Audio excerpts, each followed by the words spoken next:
Okay, in this tutorial we're going to create this sort of undulating dot background logo thing. I'll think of a name for it when I post the video on YouTube. It's sort of fairly customizable. You can make it look how you want, and it's done surprisingly in Fusion. Okay, let's get to it.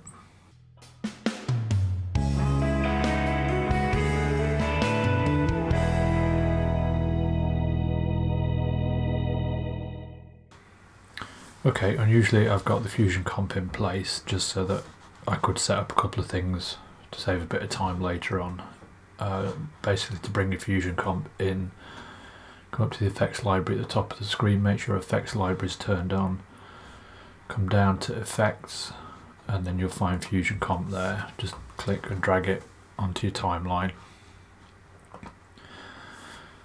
The one I'm using at the minute is 15 seconds long, although there's no keyframes involved in this, so the length is kind of irrelevant. You can have it however long or short you want. Okay, with that out of the way, we'll jump into Fusion. So the heart of the effect is a pImageEmitter node. It's not available at the top of our screen here. There's several ways we can look for it. We can look for tools, we can go to particles, and we can find pImageEmitter here, or you can right click, add tools, particles, pImageEmitter, or the way I do it is to use shift space bar, and this brings up this select tool dialog box, type pImage, and your pImageEmitter's there, just click on add. Now, any particle system also needs a pRender node that is available on our hotbar here. So just click and drag that in, connect the two up, hit it into immediate out, and at the minute nothing's happening because your ImageEmitter needs an image to create particles from. That can be anything, any PNG, any video file, whatever. Just while we get things set up, I'm going to use a plain background node that I'm going to turn white. I'm going to pipe that into the pImageEmitter, and what we get is a white screen that's made up of lots and lots of particles. Now at the minute we don't need that many particles, so what we're going to do is we're going to select our pImageEmitter, and we're going to come over to the inspector and make some changes. So the first change we're going to make is to X and Y density. We're going to drop those right down. Somewhere in the region of 0.25 gives a fairly good spread of particles, like so.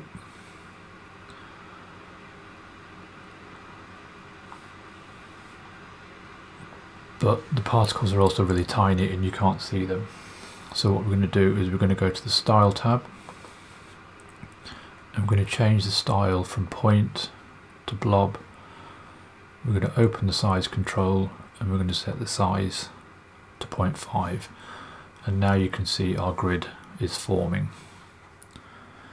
Just to make it a bit clearer, I will turn off the checkered underlay, and then you can see our grid nicely. While we're still in the pImageEmitter node, come back to controls, and you see lifespan here is at 100. Now the way the pImageEmitter works is it fires one lot of particles at frame 0 and doesn't fire any more particles. So what we need is those particles to last for the length of our clip. Now in my case that's 359 frames, so we need to have a lifespan at least 360. So just slide it up so that you're beyond, and now those particles will stay where they are. Okay, so that's our pImageEmitter set up. So now we need to get some movement into these dots, and to do that we're going to use a displace node. So select the P render, press Shift and spacebar and type displace and add. Now on its own the displace node will do nothing. It needs to be told how to move the particles, and to do that we're going to use a fast noise which we can get from our hotbar. Bring the fast noise, pipe it into the displace node, into the green node, and now we can start playing with the fast noise. I'm just going to go to two viewers for a second so we can see what's happening. If we put the fast noise over here, so we can bring up the detail, we can bring up the contrast and drop the brightness a bit and add some seethe so that we've got movement. And now if we view our displace node, you can see that the grid is now moving with the fast noise. You can ramp that up a bit if you want the effect to be a bit more obvious. So now if we go into the displace node we can adjust its settings.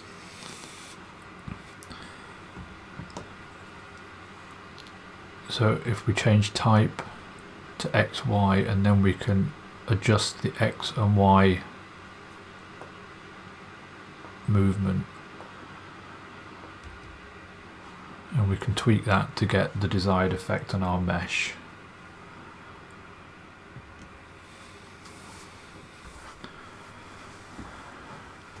So we've got our dots moving, we've got our mesh. What you notice is that because of the displacement your mesh is now no longer right up to the edge. So what I would do is, with displace selected, Shift spacebar, transform, just pop a transform node in and just up the edge, the size slightly so that the dots now fill the screen better, like so.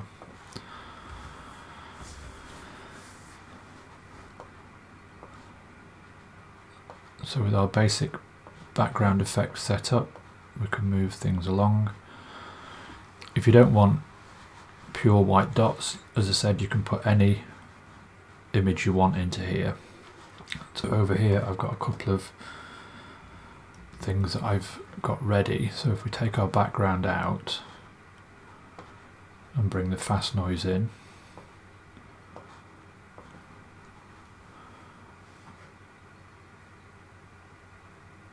now you have the variation not only in movement but also in grayscale because of the fast noise. Again, tweak all your settings to get what effects you want really. You'll notice with particles things start to get a little bit slow. Well, they get very slow to be fair. And as well as particles you're also running fast noise, which is quite intensive as well. So that's a black and white or grayscale sort of version. The other version that I had set up ready is this one, which when the render node, pRender node finished doing its job,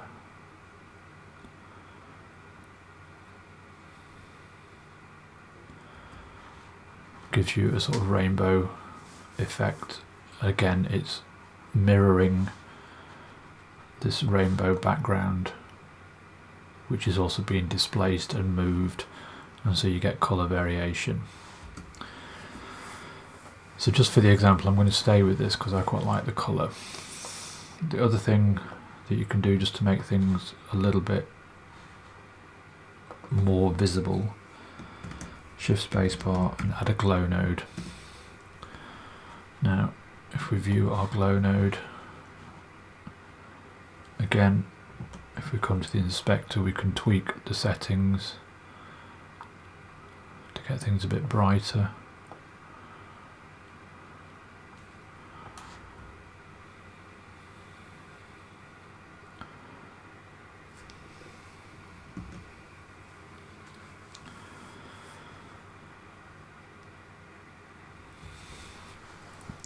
So now you've got your basic background. All I did after that was I put a logo thing on top, so we can do that. So bring in a plain background, click on image, uncheck auto resolution, and I just made it 1080 square. Put a rectangle mask onto it. And we now have this. We can now bring our rectangle mask out.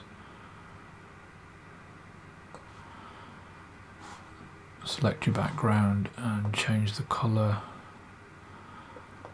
to whatever you want. Something like that.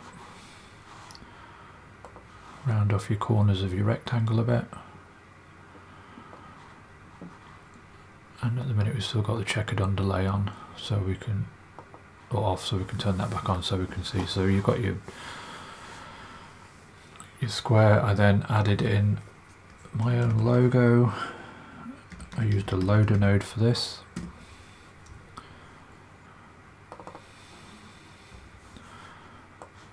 Once we have the logo, I'm going to merge it onto another background just to keep everything uniform. And again, I'm going to make this another square background. In fact, no, I'm not. I'm going to leave it at where it is. And then I'm going to put that merge onto this background, and we end up with something like this. So again, we need to take the alpha off.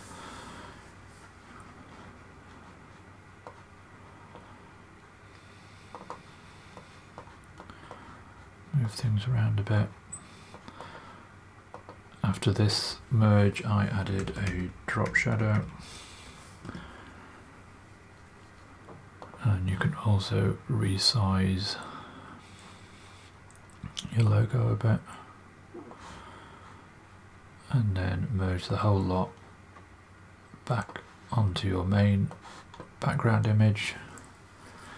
And again, I added a second drop shadow after this merge,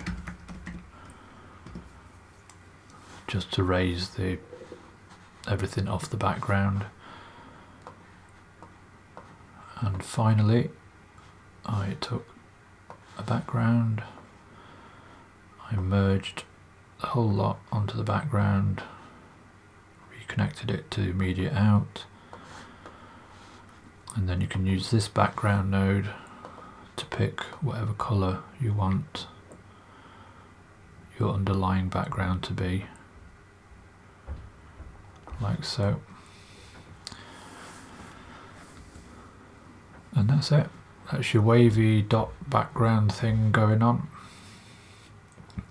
What you can also do if you want to add a little bit extra is bring in some shapes, or I just used a couple of ellipses that you can pipe into this last merge node.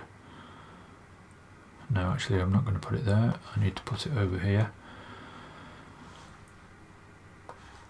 If you take another background node here, make it transparent, and then merge the output from the glow node onto that background and connect that merge back, and then we can add masks to our dots. And in this case I added an ellipse node, which we can make fairly big. I made it an outline, bring it up, soften the edge a little, and then invert it. And what you get is this area being masked. Now if you go to your ellipse and go to center and modify with perturb, what that will do is it will randomly move your circle around your screen, causing these areas where the particles disappear. Now if you Command or Control C, Command Control V, you can add another instance of your circle. For this circle you uncheck invert, paint mode you change to subtract, And if you go into the modifiers tab at the top here and just click reseed, you've now got two circles, slightly different places. Again, you can Command Control C or Command Control V to get another circle. Again, still in the modifiers tab, reseed, and you've got three circles randomly moving around, which will cause these areas where the dots disappear. And that's basically it. If we now come back to the edit tab, allow it to cache and hit play. I say it's significantly customizable. You don't need to have the rings. You can change the color of your image, change the color of your dots. Whatever image you put in will color your dots. Change the speed of the movement. That's quite fast, so you could slow it down so it's more subtle. And yeah, play, experiment, have fun, and I will catch you on the next one. Cheers!